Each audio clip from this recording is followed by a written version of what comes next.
So the Indian economy is, is extraordinary. Your human capital capacity is amazing. Your growth rate is amazing. But there were certain things that the Indian government did that generally rubbed the United States the wrong way. For instance, you generally buy your military gear from Russia.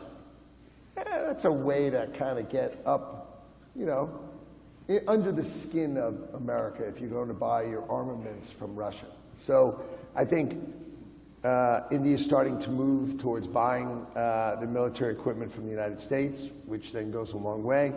And these kind of things, just creating that relationship, being a part of BRICS, yep, right? Which is, let's move to not support the dollar and dollar hegemony. That's not really the way to make friends and influence people in America. So, the president calls that out directly and specifically, and the Indian government is addressing it specifically and directly.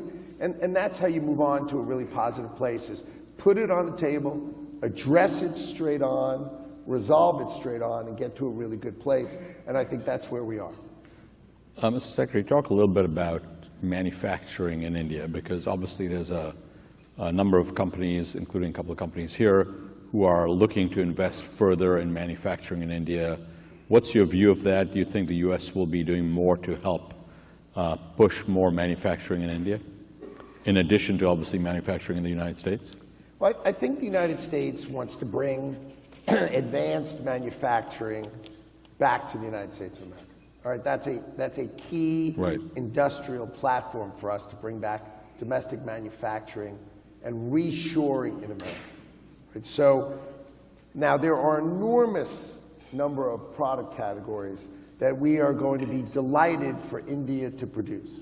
And what we're going to have is you'll sort of have a trade deal that says, look, these kind of industries would be great for India to produce. And in fact, there are enormous numbers of industries that we'd really like to go to India, right? And what happens is you create this sort of trade deal that puts India in a unique position, right? Because it'll have a special relationship with the United States. In certain industries, it will have a better tariff relationship than most other countries in the world, which means India will be the beneficiary of those kind of products. So some will need to be reshored to America, right? But they'll be replaced with incredible opportunity for India, which has